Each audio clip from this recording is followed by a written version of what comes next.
ಬಂಧುಗಳೇ, ಎಲ್ರಿಗೂ ನಮಸ್ಕಾರ. ಈ SC SP TSP ಅಂದ್ರೆ ಏನು? ಈ SC SP TSP ಯ ಮೂಲ ಉದ್ದೇಶ ಏನು ಅಂತೇಳಿ ನಾವು ಅರ್ಥ ಮಾಡ್ಕೊಳಕ್ ಸಾಧ್ಯ ಆಗ್ಬೇಕು. ಬಂಧುಗಳೇ, ನಮ್ಗೆಲ್ರಿಗೂ ಗೊತ್ತಿರೋ ಹಾಗೆ ಶತಮಾನಗಳಿಂದ ಎಲ್ಲ ರೀತಿಯ ಬದುಕಕ್ಕೆ ಬೇಕಾದಂತ ಎಲ್ಲ ರೀತಿಯ ಸವಲತ್ತುಗಳಿಂದ ವಂಚಿತರಾಗಿ ಕೊಳೆತೆ ಪ್ರದೇಶಗಳಲ್ಲಿ ವಾಸ ಮಾಡತಕ್ಕಂತ ಬಹುಪಾಲು ದಲಿತರನ್ನ ದಲಿತೇತರ ರೀತಿಯಲ್ಲಿ ಸ್ವಾವಲಂಬಿಗಳಾಗಿ ಬದುಕಲಿಕ್ಕೆ ಪೂರಕವಾಗಿ ಯಾವ ರೀತಿ ದಲಿತರು ಸ್ವಾವಲಂಬಿಗಳಾಗಿ ಬದುಕ್ತಾ ತಮ್ಮ ಜೀವನವನ್ನ ಇನ್ನಷ್ಟು ಉತ್ತಮ ಪಡಿಸ್ಕೊಳ್ಳಕ್ಕೆ ಹೆಣಗಾಡ್ತಾ ಇದಾರೋ, ಹೋರಾಡ್ತಾ ಇದಾರೋ, ಅದೇ ರೀತಿಯಲ್ಲೂ ಕೂಡ ಈ ತಳದಲ್ಲಿರ್ತಕ್ಕಂತ ದಲಿತರನ್ನ ದಲಿತೇತರರ ಜೊತೆಗೆ ತರಲಿಕ್ಕೆ, ದಲಿತೇತರರು ಕೂಡ ಇವತ್ತು ನಿರುದ್ಯೋಗ ಸಮಸ್ಯೆಯಿಂದ, ರೈತರು ಕೃಷಿ ಕ್ಷೇತ್ರದ ಬಿಕ್ಕಟ್ಟಿನಿಂದ ಬಳಲ್ತಾ ಇದ್ದಾರೆ. ಮತ್ತೆ ತಾವು ನಡೆಸ್ತಕ್ಕಂತ ಸಣ್ಣ ಪ್ರಮಾಣದ ಉದ್ದಿಮೆಗಳನ್ನ ನಡೆಸಕ್ಕಾಗದೆ ಜನಸಾಮಾನ್ಯರು ಬಳಲ್ತಾ ಇದ್ದಾರೆ. ಈ ರೀತಿ ಬಳಲ್ತಾ ಇರುವಾಗ್ಲೇನೆ ದಲಿತೇತರರು ಈ ದಲಿತರಿಗಿಂತ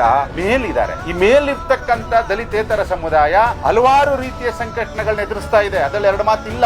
ಆದ್ರೆ ಈ ದಲಿತರಿಗೆ ಹೋಲಿಸಿದ್ರೆ ದಲಿತೇತರರು ಮೇಲಿದ್ದಾರೆ. ಈ ಲೆವೆಲ್ ನಲ್ಲಿ ಇರ್ತಕ್ಕಂತ ದಲಿತೇತರರ ಜೊತೆಗೆ ದಲಿತರನ್ನು ಮೇಲೆತ್ತಬೇಕು ಅನ್ನುವ ಮೂಲ ಉದ್ದೇಶದಿಂದ SC SP TSP ಯೋಜನೆಯನ್ನ ಜಾರಿಗೆ ತಂದಿರೋದು. ಬಂಧುಗಳೇ, ಈ SC SP TSP ಯೋಜನೆ ಜಾರಿಗೆ ತರಲಿಕ್ಕೆ ಮೂಲ ಕಾರಣ ನಮ್ಮ ಸಂವಿಧಾನದ ಅನುಚ್ಛೇದ 46ರಲ್ಲಿ ಸಾಮಾಜಿಕವಾಗಿ ಹಿಂದುಳಿತಿರ್ತಕ್ಕಂಥ ಸಮುದಾಯವನ್ನ ಮೇಲೆತ್ತಲಿಕ್ಕೆ ಆರ್ಥಿಕ ಮತ್ತು ಶೈಕ್ಷಣಿಕ ಕ್ಷೇತ್ರಕ್ಕೆ ಆದ್ಯತೆ ನೀಡಿ ಈ ಜನರನ್ನ ದಲಿತೇತರರಂತೆ ಮೇಲೆತ್ತಬೇಕು ಅನ್ನುವಂತ ಆಶಯ. ಬಂಧುಗಳೇ, ಅಂದರೆ ಸಂವಿಧಾನದ ಅನುಚ್ಛೇದ 46ರ ಮೂಲ ಆಶಯವನ್ನ ಫಲಪ್ರದಗೊಳಿಸಿಗೆ ಈ SC SP TSP ಯೋಜನೆಯನ್ನ ಕರ್ನಾಟಕ ರಾಜ್ಯದಲ್ಲಿ, ಆಂಧ್ರ ತೆಲಂಗಾಣದಲ್ಲಿ ಜಾರಿಗೆ ತರಲಿಕ್ಕೆ ಸಾಧ್ಯ ಆಗಿರೋದು. ಬಂಧುಗಳೇ, ಇದೇ ರೀತಿಯಲ್ಲಿ ಇಡೀ ದೇಶಾದ್ಯಂತ ತರಬೇಕಾಗಿದೆ, ಮತ್ತೆ ಕೇಂದ್ರ ಸರ್ಕಾರವನ್ನು ಕೂಡ ಜಾರಿಗೆ ತರಬೇಕಾಗಿದೆ. ಯಾಕಂತ ಹೇಳಿದ್ರೆ ಬಂಧುಗಳೇ, ಇವತ್ತಿಗೂ ಕೂಡ ಕರ್ನಾಟಕ ರಾಜ್ಯದ ಒಟ್ಟಾರೆ ದಲಿತರ ಜನಸಂಖ್ಯೆಯಲ್ಲಿ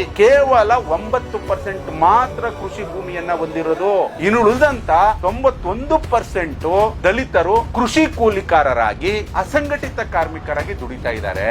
ಇಂತಹ ಸಮುದಾಯವನ್ನ ಆರ್ಥಿಕ ಸಬಲೀಕರಣಕ್ಕಾಗಿ, ಶೈಕ್ಷಣಿಕ ಸಬಲೀಕರಣಕ್ಕಾಗಿ ಈ SC SP TSP ಯೋಜನೆಯನ್ನ ಜಾರಿಗೆ ತಂದಿರೋದು, ಕಾಯ್ದೆಯನ್ನ ರೂಪಿಸಿ ಜಾರಿಗೆ ತಂದಿರೋದು. ಹಾಗಾಗಿ ಬಂಧುಗಳೇ, ಈ SC SP TSP ಯೋಜನೆ ದಲಿತರಿಗೆ ಒಂದ್ ರೀತಿ ಆಕ್ಸಿಜನ್ ಆಗ್ಬೇಕಾಗಿದೆ. ದಲಿತರನ್ನ ಮೇಲೆತ್ತಲಿಕ್ಕೆ ಪೂರಕವಾದಂತ ಯೋಜನೆ ಇದು. ಆದ್ರೆ ಈ ಯೋಜನೆಯಾಗಿ ಮಾತ್ರ ಉಳಿಸಿಕೊಂಡು ಯೋಜನೆಯ ಹೆಸರಲ್ಲಿ ಹಣವನ್ನ ಘೋಷಿಸಿ ಆ ಹಣವನ್ನ ನುಂಗಿ ನೀರು ಕುಡಿಲಾಗ್ತಾ ಇದೆ. ಬಂಧುಗಳೇ, ದಲಿತರಿಗೆ ಬೇಕಾಗಿರೋದು ಕೇವಲ ವೆಲ್ಫೇರ್ ಸ್ಕೀಮ್ಗಳಲ್ಲ, ದಲಿತರಿಗೆ ಬೇಕಾಗಿರೋದು ಎಂಪವರ್ಮೆಂಟ್ ಸ್ಕೀಮ್ಗಳು. ಅಂದರೆ ಅರ್ಥ, ಭೂಹೀನ ದಲಿತರಿಗೆ ಭೂಮಿಯನ್ನ ಕೊಡಬೇಕಾಗಿದೆ. ಯಾರೆಲ್ಲ ದಲಿತ ವಿದ್ಯಾವಂತರು SSLC ಮಾಡಿರ್ಲಿ, PUC ಮಾಡಿರ್ಲಿ, ಡಿಗ್ರಿ ಮಾಡಿರ್ಲಿ, ಅವರ ವಿದ್ಯಾರ್ಹತೆಗೆ ತಕ್ಕಂತಹ ರೀತಿಯಲ್ಲಿ ಅವರಿಗೆ ಉದ್ಯಮಿಗಳನ್ನ ರಾಜ್ಯ ಸರ್ಕಾರವೇ ಪರಿಕರಗಳನ್ನ ಒದಗಿಸಿ ಕೊಡಬೇಕಾಗಿದೆ. ಈ SC SP TSP ಹಣದಲ್ಲಿ ಸಾರ್ವಜನಿಕ ರಸ್ತೆಗಳನ್ನ, ಸಾರ್ವಜನಿಕ ನೀರಾವರಿ ಡ್ಯಾಮ್ಗಳನ್ನ, ಸಾರ್ವಜನಿಕ ಇನ್ನಿತರ ಯೋಜನೆಗಳಿಗೆ ಈ ಹಣವನ್ನ ಬಳಸಬಾರದು. ಸಾರ್ವಜನಿಕ ಯೋಜನೆಗಳಿಗೆ ಈ ಹಣವನ್ನ ಬಳಸುವ ಮುಖಾಂತರ ದಲಿತರನ್ನ ಇನ್ನೂ ಕೂಡ ಇದೇ ಸ್ಥಿತಿಯಲ್ಲಿ ಇಡಲಾಗ್ತಾ ಇದೆ. ಹಾಗಾಗಿ ವಿದ್ಯಾವಂತ ದಲಿತರು ಅರ್ಥ ಮಾಡ್ಕೊಳ್ಳಕ್ಕೆ ಸಾಧ್ಯ ಆಗ್ಬೇಕು. ಯಾರು ಡಾಕ್ಟರ್ ಗಳಾಗಿದ್ದಾರೆ, ಯಾರು ಇಂಜಿನಿಯರ್ ಗಳಾಗಿದ್ದಾರೆ, ಆಯಾ ಕ್ಷೇತ್ರದಲ್ಲಿ ಡಾಕ್ಟರ್ ಆಗಿರೋರಿಗೆ ಕ್ಲಿನಿಕ್ ಗಳು ಹಾಕೊಳ್ಳಕ್ಕೆ, ಆಸ್ಪತ್ರೆಗಳನ್ನ ಹಾಕೊಳ್ಳಕ್ಕೆ, ದಲಿತ ಇಂಜಿನಿಯರ್ಸ್ ಯಾರು ಓದಿದ್ದಾರೆ ಅವರು ಅವ್ರದೇ ಆದಂತ ಉತ್ಪನ್ನ ಕೇಂದ್ರಗಳನ್ನ, ಅವ್ರವ್ರದೇ ಕ್ಷೇತ್ರಗಳಲ್ಲಿ ಕಾರ್ಖಾನೆಗಳನ್ನ ಸ್ಥಾಪನೆ ಮಾಡ್ಲಿಕ್ಕೆ ಅವಕಾಶ ಮಾಡಿಕೊಡ್ಬೇಕು. ಯಾರು SLC PUC ಡಿಗ್ರಿ ಮಾಡಿದ್ದಾರೆ, ಮೊಬೈಲ್ ಶಾಪ್ಗಳು ಇರ್ಬೋದು, ಜೆರಾಕ್ಸ್ ಅಂಗಡಿಗಳಿರ್ಬೋದು, ಅಥವಾ ಹೆಂಚಿನ ಫ್ಯಾಕ್ಟರಿ ಇರ್ಬೋದು, ಇಟ್ಕೆ ಫ್ಯಾಕ್ಟರಿ ಇರ್ಬೋದು, ಇಂತಹ ಎಲ್ಲ ವ್ಯವಸ್ಥೆಯನ್ನ ಈ ಹಣದಲ್ಲಿ ಅವ್ರಿಗೆ ಮಾಡಿಕೊಡ್ಬೇಕಾಗಿದೆ. ಬಂಧುಗಳೇ, ಇಲ್ಲ ಅಂತ ಹೇಳಿದ್ರೆ ಈ ಹಿಂದೆ ಯಾವ ರೀತಿ ಪಾಳೆಗಾರಿ ಭೂಮಾಲೀಕ ವ್ಯವಸ್ಥೆಯಲ್ಲಿ ಜೀತಗಾರರ ಕೆಲಸ ಮಾಡ್ತಾ ಇದ್ರೋ ಅದೇ ರೀತಿಯಲ್ಲಿ ಆಧುನಿಕ ಯುಗದಲ್ಲೂ ಕೂಡ ಉಳ್ಳವರ ಕೆಳಗಡೆ ಕೂಲಿಕಾರರಾಗಿ, ಅಸಂಘಟಿತ ಕಾರ್ಮಿಕರಾಗಿ ದುಡಿತಾನೆ ಇರ್ತಾರೆ.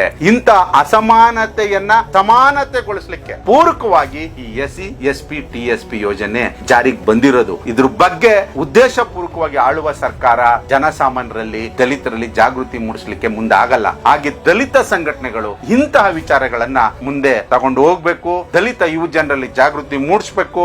ಆರ್ಥಿಕ ಮತ್ತು ಶೈಕ್ಷಣಿಕವಾದಂತಹ ಯೋಜನೆಗಳನ್ನ ಪುನರ್ರೂಪಿಸಿ ಯಾರು ಅರ್ಹ ಬಡ ದಲಿತರಿದ್ದಾರೆ ಅವರಿಗೆ ಈ ಯೋಜನೆ ಸಿಗುವಂತಹ ರೀತಿಯಲ್ಲಿ ಆಗ್ಬೇಕಿದು ಅಂತ ಈ ಸಂದರ್ಭದಲ್ಲಿ ಹೇಳಲಿಕ್ಕೆ ಬಯಸ್ತಾ ಇದ್ದೀನಿ.